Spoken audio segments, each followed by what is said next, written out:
You're listening to the Radius Church podcast, recorded live each Sunday in North Hollywood, California. It's kind of exciting to think that on the other side of the screen, all kinds of people are joining us today. We're so thankful that you're joining us today. But we also realize that on the other side of the screen, it's not just a bunch of different people, it's actually also a diversity of feelings. But it's not just this crisis, this pandemic that brings up these emotions. Life is ripe with experiences that raise up anxiety or depression or doubt or confusion in us. And so unless you are somebody who has never experienced those emotions, this series is perfect for you. You need it, and I need it. I don't know if you played a game that I played when I was a kid called Chutes and Ladders. I learned recently from the Great British Baking Show that our friends in the UK have a version called Snakes and Ladders, and that sounds far more dangerous. But our version, the one I played, was called Chutes and Ladders. And just in case you're not familiar, the basic idea of the game, the way it's played, is you progress forward in these squares.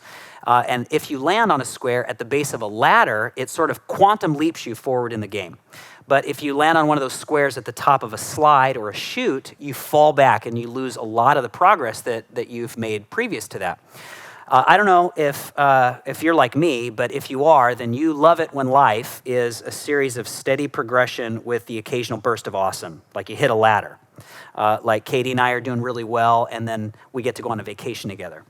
Or maybe, I'm exercising and I'm eating right, and all of a sudden those pants fit a little differently. Or I'm not losing breath the way I used to when I take my dog on a long walk. Maybe I'm progressing steadily in my career, in my profession, and then a new opportunity opens up. Some way that I can add value opens up to me.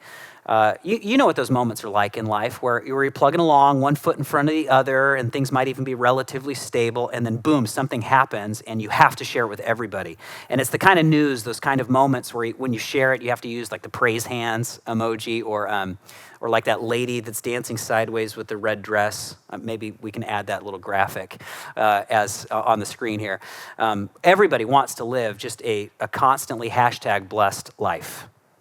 But I've lived enough life, you've lived enough life to know that life is also full of moments where you hit the top of a slide or a chute, or as our friends across the pond call it, you hit a snake.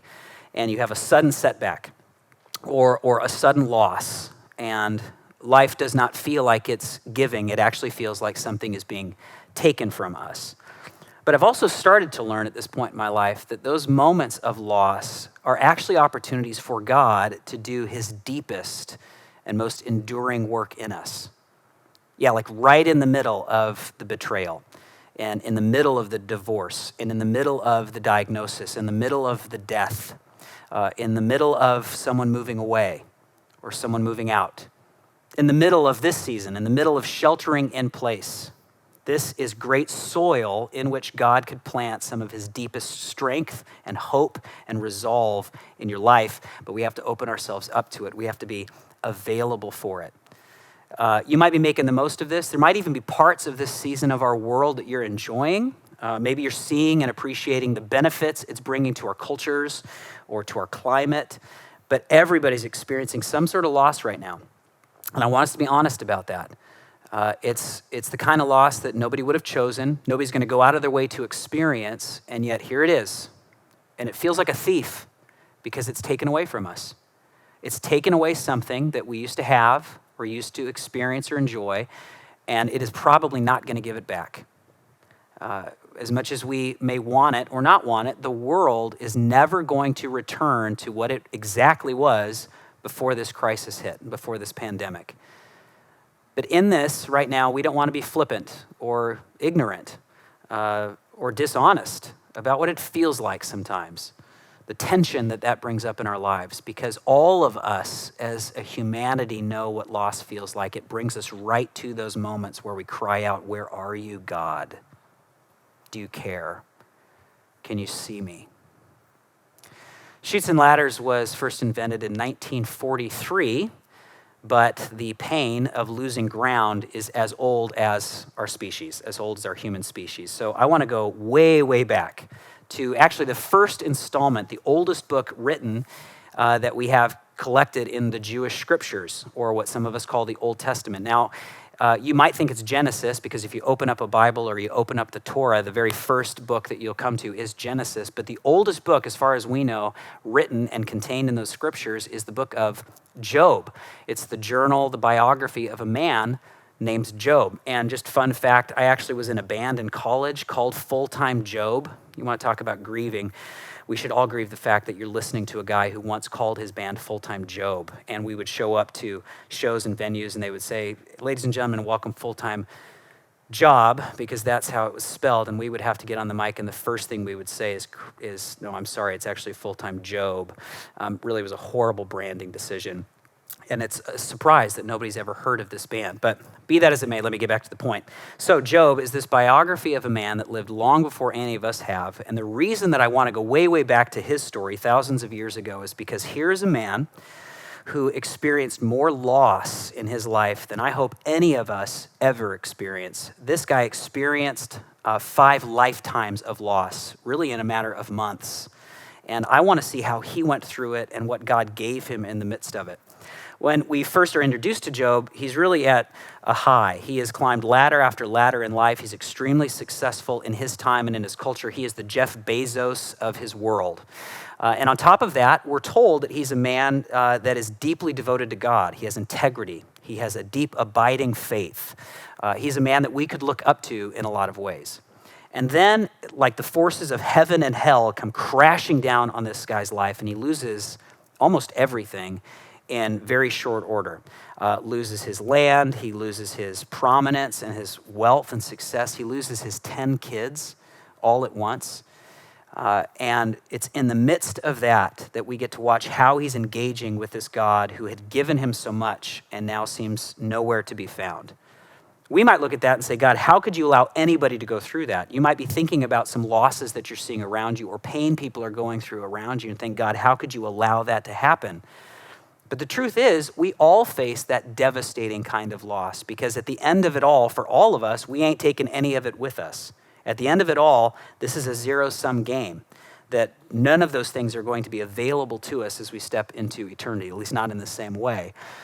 We actually are not really surprised, or we really don't have a problem with loss. What we have a problem with is being the one living with the loss. We're okay if we are the one that the world loses. We just hate the concept. We hate the experience of being someone who lives with the loss or somebody being forced to live with loss, right? And that's what Job had to experience. So I want to see his reaction to this. We see in Job chapter 1, starting in verse 20, Job stood up and he tore his robe in grief. And then he shaved his head, which I can totally identify with. And what this signals for us is that he is starting the Jewish practice of Shiva. Maybe you've heard of this before. It's a deep grieving process of sitting in the honesty of loss as the waves of grief roll over you. This man has just lost it all. He's just buried his 10 kids. Some of you might be able to empathize more closely than others with this, but I can't hardly imagine. I've been there in these moments of loss, of lives lost. Just in a few weeks, we're going to be celebrating 14 years since my friend Dalton passed away. And I had the tragic, beautiful, difficult privilege of being in the room when he took his last breath. And I was there with his closest family. And I can almost hear the wailing now. I could almost see, like it's right in front of me, how some members of his family just stood in silence. I certainly remember a few days later watching a young wife and mother bury her husband and watching a mom and dad who reasonably would have thought that they would go before their kids bury their son. I've been in some of those moments of incredible loss and grief. I've experienced that. Job continues to do something kind of odd, though, at least at first. It says in the next sentence, then he fell to the ground to worship. Now, I don't know what your experience is with worship, but a lot of us, when we hear the word worship, we think that now's the time he started dancing and clapping and singing happy songs. That's not what this kind of worship looked like. This was the kind of worship that was screaming and weeping, God, how could you do this to me? And even that, we're told, is worship. He's not happy with the choices God has made or what God has allowed to occur, but he is acknowledging that God is more in control of the world than he is. He continues on. This is what his worship sounded like. The next sentence, he said, I came naked from my mother's womb, and I will be naked when I leave. The Lord, Yahweh is the word he used there, gave me what I had, and the Lord has taken it away. Praise the name. More powerful is the name of the Lord. More powerful than mine, clearly. And then we're told, and I think this is helpful, in all this, Job did not sin by blaming God. We have permission, freedom. There's nothing wrong with this response. In his despair, he turned his attention to God even if he wasn't happy with God. And I think this might be an opportunity for us in a world where a lot of times we fill our churches and our time together in churches just saying, God, I love everything that you do, and it's really, really comfortable for me, when we know that's not true. There are times when worship actually looks like, God, you are clearly more powerful. You clearly have ideas that I don't have in my head. I don't feel good about what you've done. I'm wrestling with you. And actually, that's one of the opportunities that we have in times of loss, is actually deepening our attachment with God, because sometimes that attachment starts with a wrestling match. And what I want you to think about right now, what I invite you to discover right now, is grieving well in the midst of loss can actually let us experience a greater intimacy with God than we thought we needed when we had more of what we wanted. Let me just say that again, because it's so important for us to get this. Grieving, if we grieve well, actually can give us a greater experience of intimacy with God, of a connection with God, of trust in God, than we thought we needed when we had more of what we wanted. Now, the rest of the book of Job just chronicles a man going further and further down into the depths of grief. And he gets real and he gets raw, but he's clutching to God the whole time. Maybe he's just hanging on by fingernails, but he's trying to pay attention to God the whole time. Now, this isn't the only way that people go through loss. We also see that example in Job's story. We're introduced to Job's wife, and we see how she's dealing with all this loss, because it hit her too. And instead of running towards God or screaming towards God, she's running away from him in the midst of that loss. And I don't blame her. I get why she would do that. At one point in her resentment, her resistance of God, she actually tells Job, here's some advice. Why don't you just curse God and die? I'm sure Job is thinking, thanks, sweetheart. That's really helpful. But whatever was going on in his head, here's actually what came out of his mouth in Job chapter 2, verse 10. Job replied, you talk like a foolish woman, which sounds really harsh, but he's saying, like, you know better than this. Should we accept only good things from the hand of God and never anything bad? And again, so in all this, Job said nothing wrong. And what he's saying to her, and listen, what I'm going to say to some of us today is, come on, do we really expect it to work like God? As long as you are giving to me, I'm wide open. But the moment you take away from me or you take back something that I didn't earn to begin with, I'm done with you. Do we really expect life to just be a series of ladder after ladder after ladder? Well, we are left so vulnerable to devastation when we hit the square at the top of a chute, the top of a slide, and we experience not just the happy surprises of life, but the painful ones. Loss feels like a thief because it takes away from us. Think about the losses that you've endured just in this season alone. I mean, I know I've experienced some. I can only imagine what some of you have experienced. You've lost your job. Some of you just lost relational closeness, and it's eating you alive. 3 of the 4 members of my family are extroverts, and Zoom is a poor substitute for a hug and a high five. We've lost some of that. Some of you, even though you wanted it to be different, you lost a little bit of your waistline maybe in this one. You lost your vacation. Some of you, I'm sure, you've lost a loved one. Maybe as a result of coronavirus, maybe just that as the natural course of life, and you weren't able to be as close or as connected as you wanted to be in the last moments of somebody's life. You've experienced loss. I'll tell you one that's real, and it might seem sort of pedestrian, but it's a loss I'm experiencing right now. During this unstructured time, I'll flip on my screen a little more often than normal, and Facebook is reminding me what life looked like 10 years ago and 20 years ago because of all these photos. And I'm reminded now of what my kids looked like when they were much littler. And I remember what my hairline looked like when I was much younger. This is getting real. A loss that I'm experiencing right now is the loss of the way life once was in a season I once lived through. Just a little bit ago, someone shared with me that they see my wife and I as a mother-father figure. This was an adult that said that to us. I am no longer, we are no longer that young couple, are we?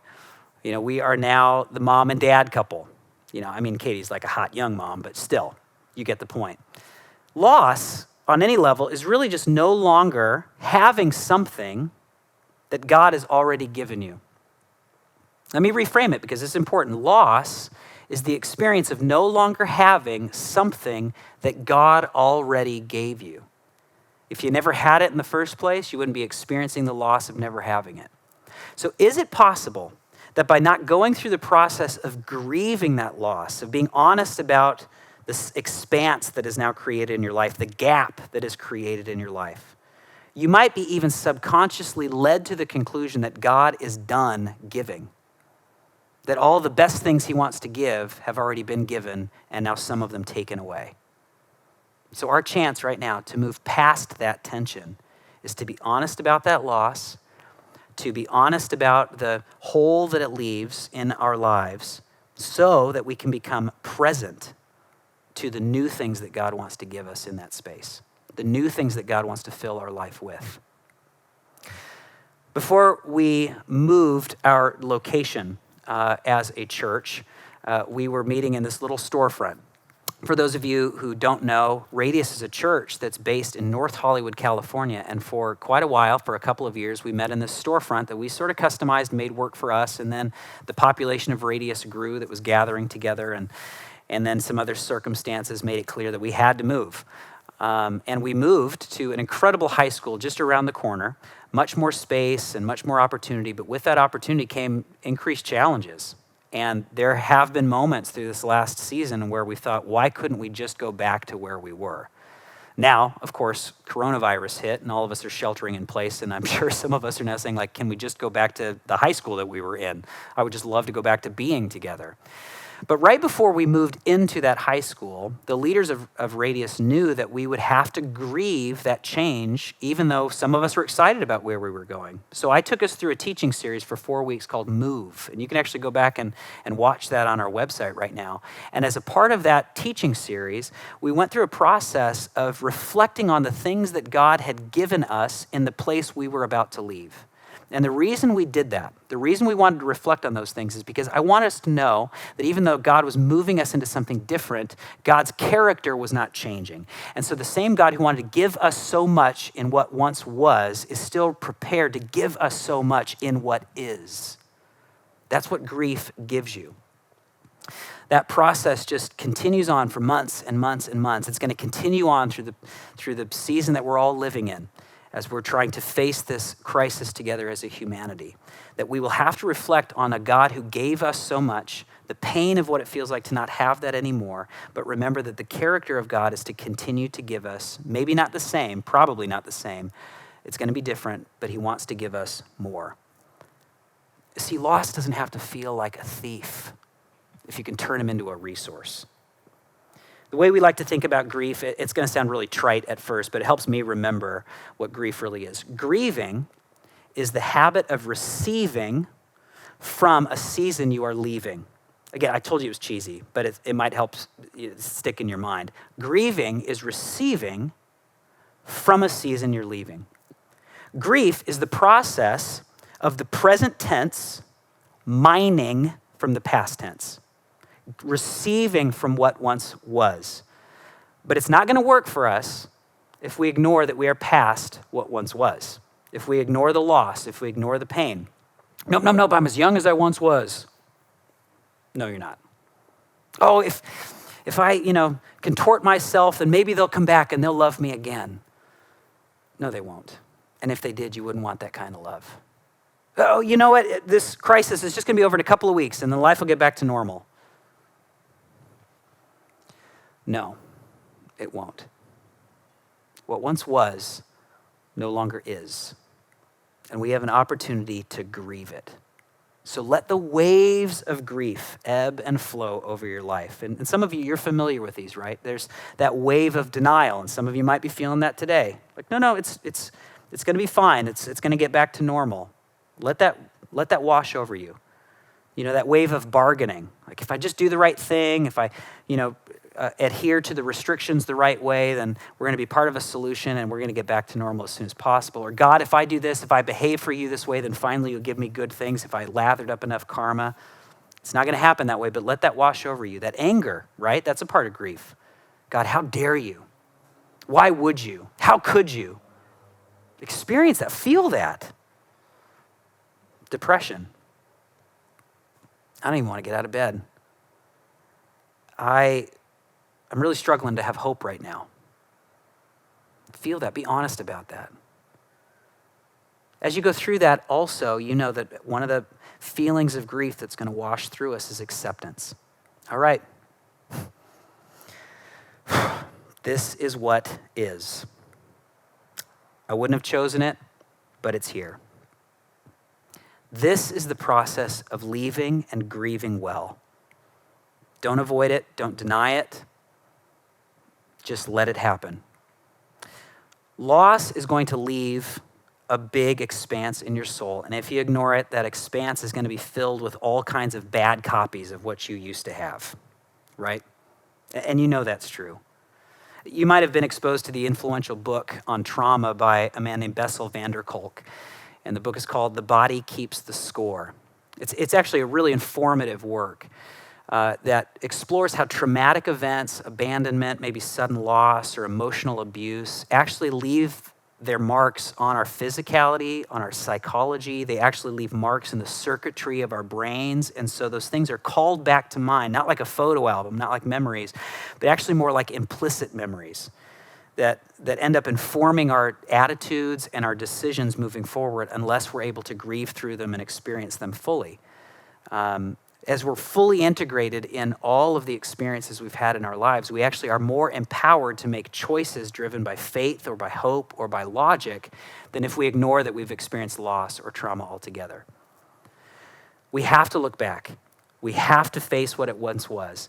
And though we would never choose that loss, we do not have to choose to become less. This is so important. You and I, we can become more by having less. You and I, we both can become more as we experience having less. One of the great privileges of my job is I get to be with people in the reality of the darkest moments of life. I've been with people in grief. I have attended and ministered at funerals, and I've seen that very natural response of people they've heard the platitudes, right? You know, God, I know you make everything work together for good. I know that you have a plan for this, but honestly, I'm not interested in that right now. I just want my wife back. I just want my boy back. Where you're at today, God, I know you work everything together for good, and God, I know that you have a hope and a plan for me, but honestly, I don't care. I just want my job back. I just want stability back. As I've seen people honestly go through those emotions, and there's nothing wrong with those emotions. In this, even, Job was worshiping. I've also seen some people who make strategic choices in the midst of that, continue through it, continue paying attention to how it feels, but also paying attention to a God that can't help but give all the way down that chute. And when they land at the bottom of that grief, they actually land stronger than before they fell. They land more full of hope than when they fell. They land more present and compassionate to the pain of others than when they fell. This is what's available to us in a season of loss if we grieve well. We'll become more aware of what matters most in life than before we fell. We may have less, but we together will become more. So, what do you do with this? Well, you might be falling down a chute right now.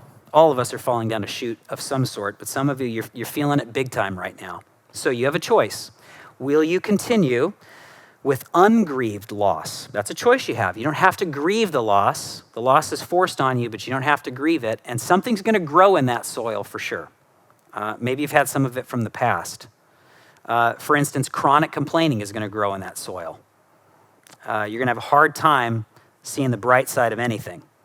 A guarded heart is going to grow in ungrieved soil. I don't know if I want to open myself up again. I want to take a risk again. Resentment is going to grow in that ungrieved soil. God, not only do I not like what you did, I don't like you any longer, and I can't trust you anymore. Resentment of other people who made choices that you want to blame for your current circumstances. Isolation definitely can grow in ungrieved soil. I'm all alone in this. Nobody's going to get it. Some of you right now, you need help and you haven't reached out. You haven't clicked on the link on radius.la/next and sought help through our people-to-people connection point there. You need help. There are people available to help. You are not alone. Some of you in that ungrieved soil, you're just going to grow repressed emotions. Like, I'm not stressed. And then you're going to lash out at your wife or your dog. You know, you're not going to be honest about how you feel or even attached to how you really feel. That's a choice. But there's another choice that I want to invite you into, and that is to live through a grieved loss. Grieving is receiving from the season that you're leaving, and I hope you choose it. I hope I choose it because so many things grow in this, and I think we want them more. Peaceful appreciation grows. I'm so grateful for what I have and what I once had. What a life to have had what I've had. An open heart grows in grieved loss. God, I'm open to what you want to do in this next season. I'm open to new relationships. I'm open to deeper intimacy. Contentment grows in grieved loss. I'm pleased with what I have. In Jesus, I actually have enough. I have everything that I need and some of what I want. Connection grows in grieved loss. You actually grow closer to people as you experience sadness together. Finally, expressed emotions. Honesty about your emotions. Emotional intelligence grows in a grieved loss.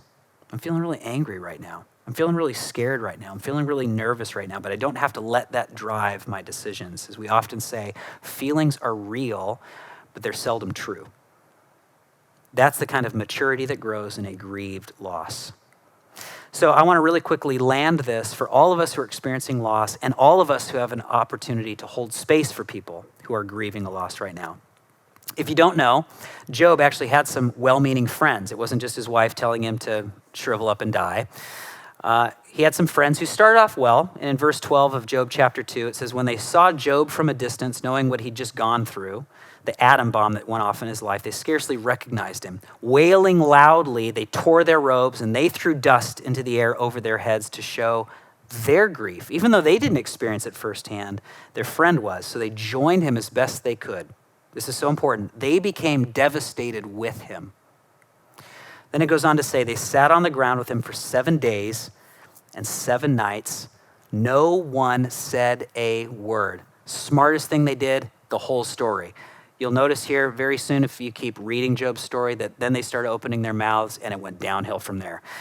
But no one said a word for a week to Job, for they saw that his suffering was too great for words.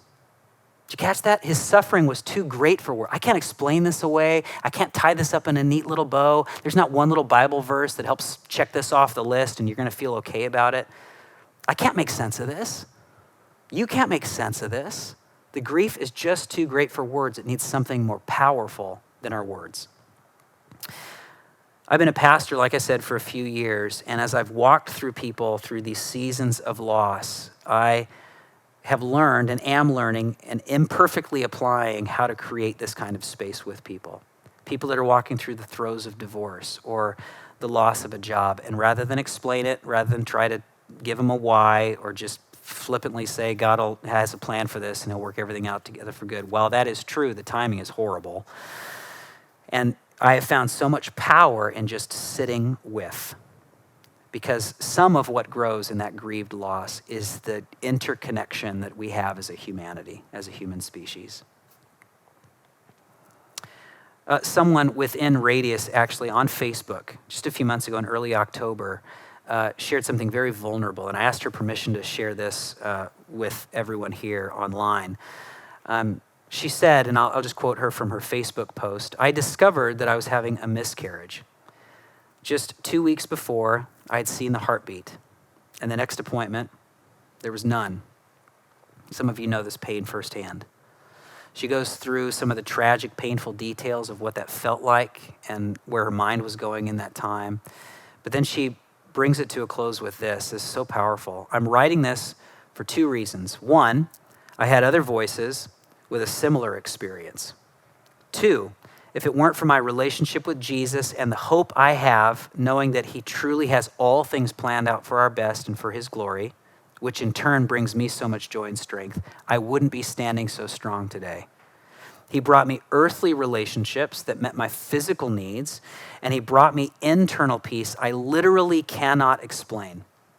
I'm still dealing with the grief of loss, but more importantly, I'm experiencing a greater joy in relationships I have formed with people who've also gone through grief. If we go through this pain, I will praise his name because he's revealed so much more to me, and he knows his perfect timing." So here's what we need to do. If someone around you is going through change or going through loss, and frankly everybody is, first show up. I've talked more and Zoomed more with my parents in the last 2 weeks than I probably have in the last 2 years. Sorry, Mom and Dad. There's a friend who doesn't live close to you, and maybe this is a chance to reconnect and just hold space together. Someone around you that might be putting on a brave face, but you know life has changed and it's not feeling good for them right now. Show up. Then, and this is going to seem like an odd suggestion first, I want you to speak up, but speak up only with the best words. And here's some of them. I'm here with you. I love you. I'm heartbroken with you. Here's good words. Be specific so you're not giving people in grief a homework assignment. I'm going to Zoom with you at 6 p.m. Thursday night. If that doesn't work for you, then I'm going to try it Friday at 6 p.m. I'm going to send burritos through Postmates tonight. Be specific about ways that you want to serve them and help them. Finally, and this is going to seem like an oxymoron, shut up. Show up, speak up, but shut up. And what I mean by that is fight the urge that we all have to explain it. Fight the urge to tell them platitudes and simple answers to complex problems. Fight the urge to say stupid things when someone loses a loved one, like God needed another angel. No, he doesn't. That's stupid. People of faith say stupid things sometimes. This is not the time to say stupid things. So shut up. What I hope and pray, and actually know to be true from experience, is this community, even the one that's forming now online and building online, this community is actually one of the best places to experience loss together because we hold space for real grief. It doesn't scare us. We are people who live with a cross and a resurrection. We can be honest about grief and hope in the same place. We can hold that paradox together because God has so much to give us. When we're in grief, we don't need platitudes or simple answers. What we ultimately need is what we've needed all along. We need presence. It's better than words. We need the presence of God in our lives, and we need each other's presence in our lives. Now, what I want to do is, and this may feel strange across a screen here, but I just want to contemplate this together. This is a form of prayer. If you're comfortable with this, I want you to close your eyes.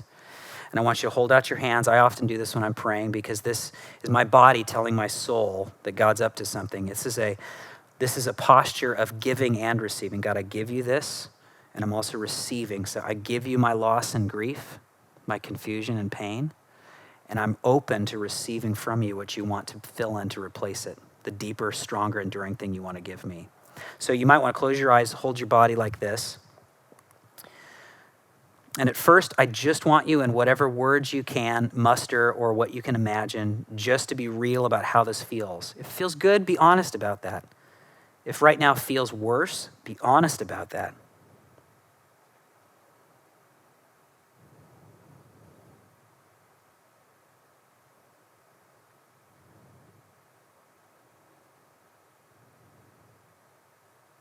Some of you might even be feeling it in places in your body right now. You have a hard time opening your hands because you just want to clench your fists. You might even feel shortness of breath or your heart rate go up. It's okay, that's a part of it. Just feel it. And now there might be something you want to say to God. Be as honest as you know how to be to him. This is an act of worship. God, I can't believe you did this. God, I'm not happy that you did this. God, I'm so confused. Where are you going next? God, I don't know if you're there. Be honest with him.